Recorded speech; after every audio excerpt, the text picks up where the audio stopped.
Bismillahirrahmanirrahim. Assalamualaikum warahmatullahi taala wabarakatuh. Alhamdulillah wassalatu wassalamu ala Rasulillahil karim wa alihi wa sahbihi ajmain amma ba'd.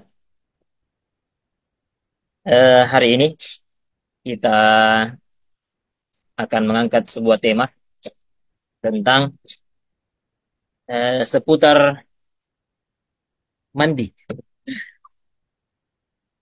Tapi mandinya bukan sembarang mandi.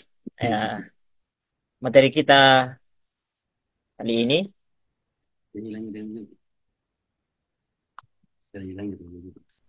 ya talang orang. Latihan lagi yo. Enggak sih ya, mau aku konten tapi talang orang nanya cara-cara santai gini tuh. Ya Jadi baik. materi kita kali ini lima wajah bagos lima wajah ghuslul badani bi khurujil mani. Jadi ada pertanyaan, kenapa wajib mandi atau membasuh seluruh badan bi khurujil mani ketika keluar air mani, sperma. Jadi ini untuk orang dewasa ya, khusus untuk yang sudah menikah. Jadi yang belum menikah kecuali pemateri, nah, tidak ada masalah. Jadi pemirsa diwajibkan yang supaya informasi yang didapatkan itu lebih mudah meresap, jadi harus punya ilmunya terlebih dahulu supaya ilmu yang akan masuk lebih mudah diserap. Kenapa? Karena ada temannya di sini. Lima wajib ghuslul badani bi khurujil mani. Kenapa diwajibkan membasahi mengguyur seluruh tubuh bi khurujil mani ketika eh, apa namanya? Ketika ada keluar mani. Walam yajid bi khurujil bauli wal ghaiti illa ghusl al-a'dha'i. Dan tidak diwajibkan eh, mandi seluruh badan bi khurujil bauli ketika apa namanya? Buang air kecil wal ghaiti buang air besar, kecuali anggota badan yang bersangkutan saja. Jadi kalau buang air kecil ya anggota badan itu saja tempat keluarnya air kecil itu. Begitupun dengan buang air besar, anggota badan itu saja yang dibasuh, di mana tempat keluarnya hajat ya. Nah, apa bedanya? Jadi ketika keluar mani maka seluruh anggota badan dibasuh dengan air mandi. Tapi ketika buang air kecil atau air besar maka hanya anggota anggota badan tertentu saja yang dibasuh dengan air. Nah, jawabannya innama wajaba ghuslu jami'il badani bi khurujil mani, bahwa sesungguhnya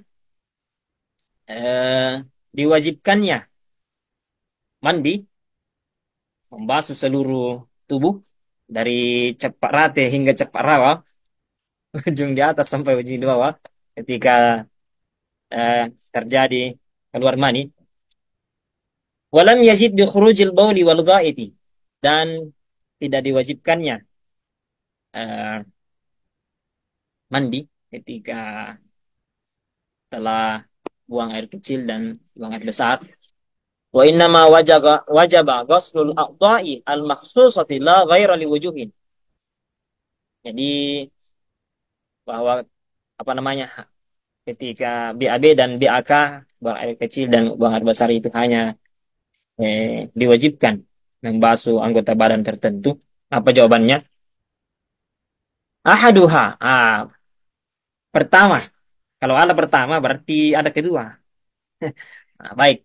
Yang pertama, anna qadha asy-syahwati, bahwasanya sesungguhnya ketika telah terjadi pelampiasan syahwat.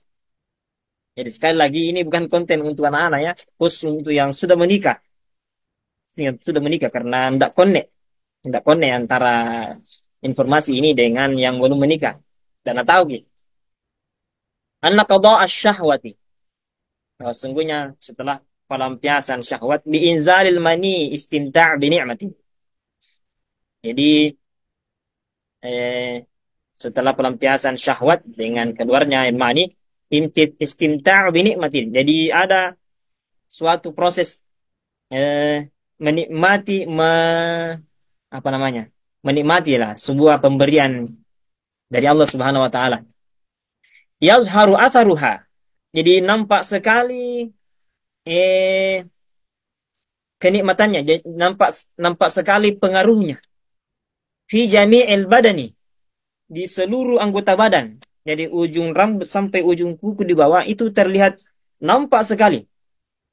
Itu menurut buku ini. Jadi kalau mau protes, protes sama saya, protes sama buku ini karena buku ini yang lebih tahu. Makanya saya bilang dari tadi ini khusus untuk yang sudah menikah. Jadi yang tidak belum menikah, enggak paham ki.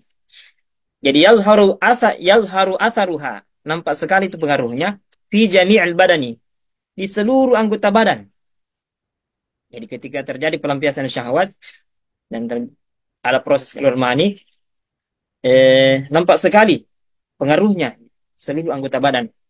Wahwa lazzatu, jadi sebuah sebuah kelezatan yang terjadi. Katanya ini buku, katanya. Saya tidak tahu siapa. Perlu di buku ini namanya judulnya Elimaza. Baik. Jadi ada al-lazzatu wa huwa al-lazzatu, itu kelezatan. Fa umira bi ghusli jami'il badani, maka dengan terjadinya kelezatan di seluruh anggota tubuh itu fa umira, maka diperintahkan bi ghusli jami'il badani, untuk membasuh seluruh tubuh. Jadi karena rasa kelezatan itu terjadi pada seluruh anggota badan, mulai dari ujung kaki di bawah sampai ujung rambut, fa umira bi ghusli jami'il badani.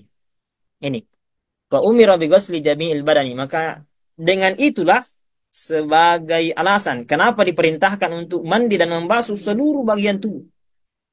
Nah, syukran li hazihi ni'mati, maka wajiblah kita memang bersyukur kepada Allah Subhanahu wa taala atas pemberian nikmat ini. Wa hadza la yataqarraru fil bauli wal ghaid, dan ini tidak berlaku pada peristiwa atau peristiwa ketika kita BAK dan BAB. Itu dulu yang pertama. Insyaallah bersambung ke episode yang selanjutnya. Assalamualaikum warahmatullahi taala wabarakatuh. Kelab sama berikutnya.